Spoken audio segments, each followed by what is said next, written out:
Hi everybody, I'm going to try filming this video standing up to see if I can get better views of things than when I sit down.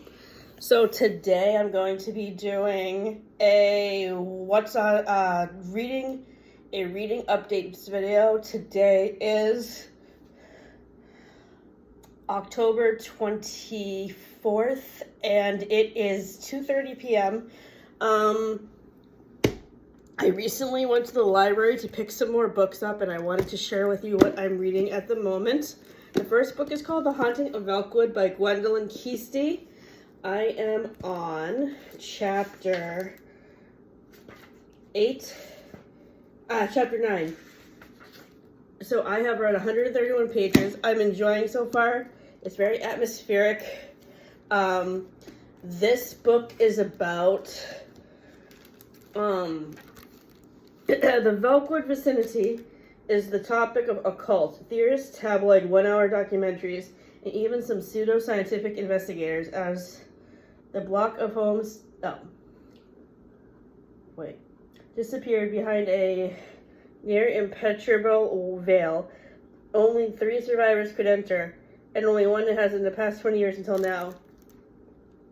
Talitha Velkwood has avoided anything to do with tragedy that took her mother and 8-year-old sister, drifting since then from one job to another, never settling anywhere or with anybody, feeling as trapped as in her past, as if she was still in a small town she so desperately wanted to escape.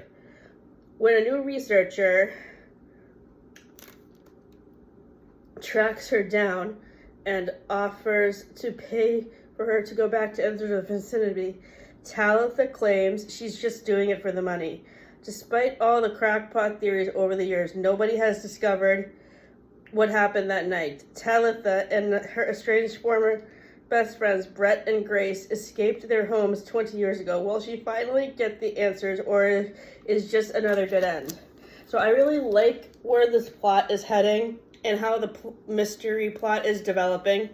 And as I just said, it's very atmospheric. This writer did a really good job of capturing the atmosphere of a haunted neighborhood. This book was recommended to me by Gabby Reeds, Riley Marie, and Sarah without an H. The next book I wanted to talk about is Pet Sematary by Stephen King. This book is set in a college town. It is basically a story about grief because it's about this college professor who witnesses his student get hit by a car and die. So he deals with the grief of that, and then his house is like on the grounds of a haunted cemetery for dead pets. So basically that's what this story is about. I gotta say, it's not my favorite Stephen King book that I've read.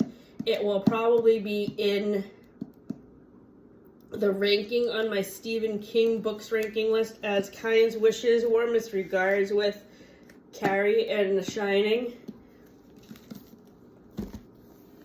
The next book was recommended to me by Carrie Can Reads. It is called You Should Be So Lucky by Cat Sebastian. And it is a male-male romance about a baseball player and his publicist set in the 1950s. And I'm super enjoying it. It's like the middle of fall here in New Hampshire, and a World Series just ended on TV. So it's really fun to read a book about baseball when it's so late in the year. I am currently on page 154. Oh, and in Pet Sematary, I am on page 206. The next book was recommended to me by Rachel Catherine, and I think that Destiny and Sarah read it also. It's called Good Material by Dolly Alderton. This is about a comedian who goes through a breakup. He's a comedian. So the main character in this book is a comedian, and he goes through a really bad breakup with his girlfriend, and basically he uses it as material for his comedy act. And I just think the development of this person's character is really good. I read another book earlier this year called Really Good Actually by Monica Heisey, the writer from Schitt's Creek. And that book was also a good insight into how people deal with breakups and use humor as a coping mechanism. I really like Dolly Alderton's writing. This is my first book by her, and I just find it to flow really nicely and seamlessly, and it's very engaging. I am currently on page 54. The next book I actually found, I learned about this book on, I'm sure that people have heard of this book before. I have too, and I recently came across a list of books that are based off of Friends characters, and this book was listed in that list under the book from Monica. So it's called The Life-Changing Magic of Tidying Up, The Japanese Art of Decluttering and Organizing by Marie Kondo. And it's a self-help book about how to clean your house better, to lead a more productive life, and it's very educational. And since I have to work on sorting through some stuff to donate to Savers, I think this book will help me really declutter my apartment. The next book I'm reading right now, and in The Life-Changing Magic of Tidying Up, I am on page 56. The next book I am reading is called My Roommate is a Vampire by Jenna Levine. I feel like a couple of different booktubers have talked about this book in all of the videos I've been watching. I think Rachel Catherine might have read it. I know I saw it on a video from With Cindy. I think that Destiny and Sarah might have mentioned it at some point too. So this book is about a girl who lives in New York City who loses her job, and she is basically desperate to find a place to live because she gets evicted from her apartment. So she gets into a situation where she's living with this guy who has a separate work schedule from her. She works during the day and she works at night, sort of like in The Flat Share by Beth O'Leary. But the twist to this book that makes it different than The Flat Share by Beth O'Leary is that her neighbor ends up turning out to be a vampire. And I really like the relationship development between Cassie and the vampire guy, Friedrich. Like, he talks super old-fashioned, which is kind of funny to read in a modern-day context in 2024. So basically, Cassie tries to acclimate Friedrich into the modern day society, and it's really quite funny. I'm really enjoying this so far, and I am on chapter 6, page 85. And finally, the final book that I'm currently reading is called, for today's library haul, is called The Knockoff by Lucy Sykes and Joe Piazza. And this book is an outrageously stylish, wickedly funny novel of fashion in the digital age. The Knockoff is the story of Imogen Tate, editor-in-chief of Glossy magazine, who discovers her 20-something former assistant, Eva Morton, plotting to knock her off her pedestal to take over her job and reduce the magazine to an app.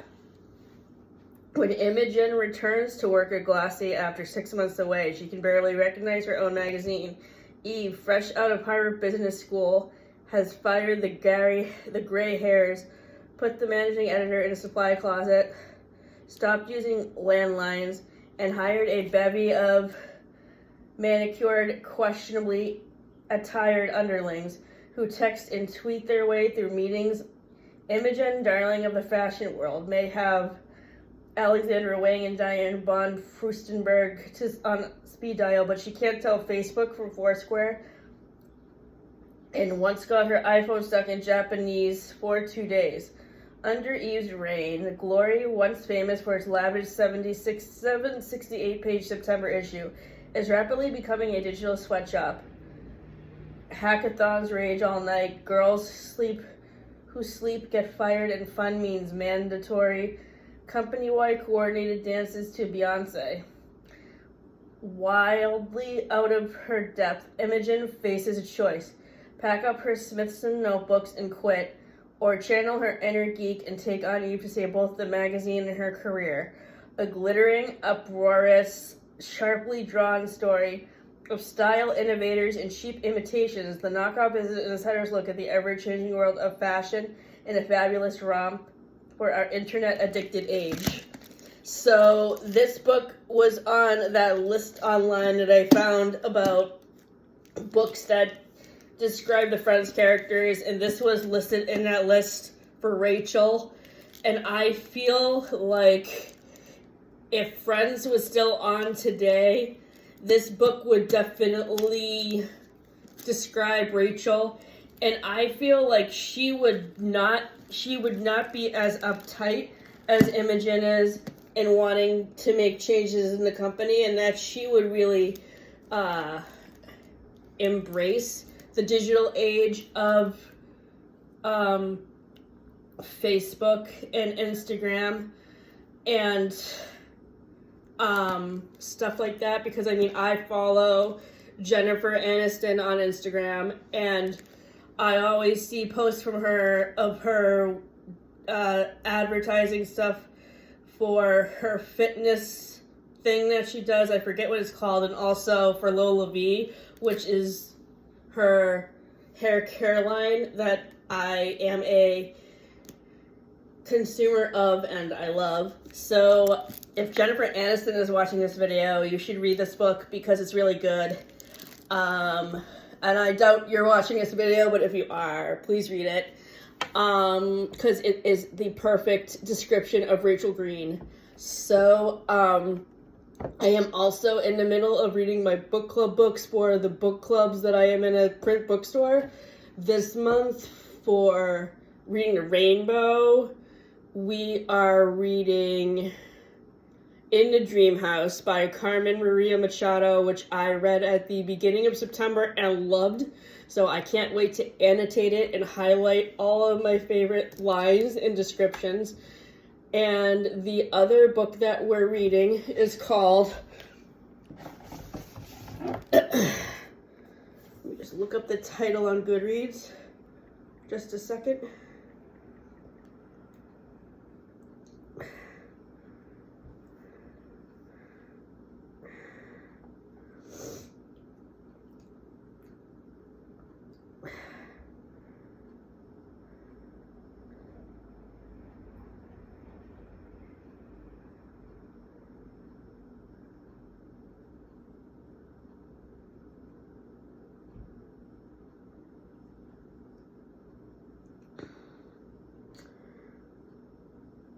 The Mountain in the Sea by Ray Naylor, which is an environmental story. And I'm really enjoying this book, and I love the imagery that this author uses to paint the picture of the scenery in the ocean. And then for the book group at Portland Public Library that I'm in, our book this month is All My Puny Sorrows by Miriam Towes, the same author who wrote Woman Talking. And this book is being read as part of the Broadway Book Club in conjunction with the Portland Ovations production of Dear Evan Hansen. And I can definitely see why the people at the Portland Library picked this book for their book club, because the characters in it are very similar to the characters in Dear Evan Hansen, and so are the experiences that they go through. So I will be doing a quarterly a tri-monthly wrap-up review in a couple of weeks for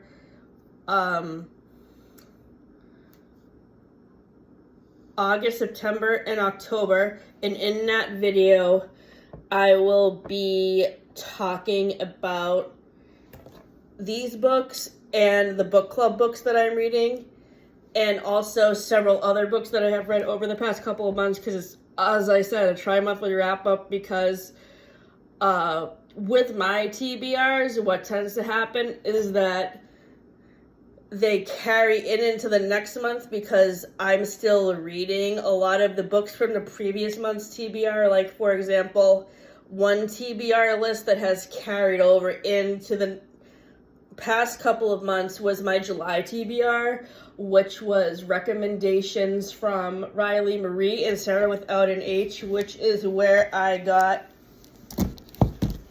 Hunting of Velkwood from.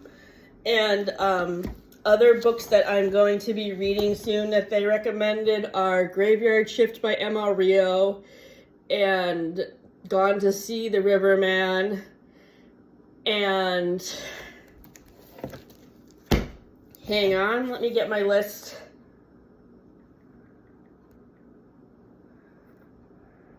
Documents. July TBR. Next of Kin and The Memory Theater.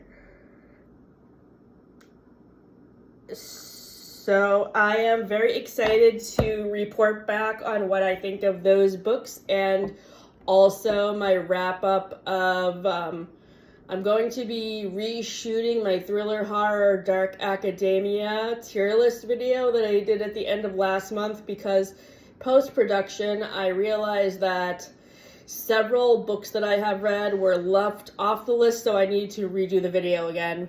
So I will say stay tuned for my tri-monthly wrap-up video. I will be doing book superlatives just like I did for my mid-year freakout tag in June. I get these prompts for the superlatives from Sarah without an H, so thank you for your recommendations and your prompts, Sarah. And then that tri-monthly wrap-up superlatives video will be out on November 7th at around 10 a.m. And immediately following that will be the re-upload of my thriller horror dark academia mystery book tier list, which is my wrap-up for, it's a cumulative wrap-up for all of the thriller horror mystery dark academia books I have read from January through October. So 10 months of reading will be wrapped up in that video, and 3 months of reading will be wrapped up in the tri-monthly wrap-up, and that is a lot of books. So stay tuned, and thank you for tuning in for this check-in. Please let me know if you are reading any of these books too, and what you think of them, and I would like to once again thank Gabby and Sarah and Riley and Carrie for their recommendations. Have a great day, everybody.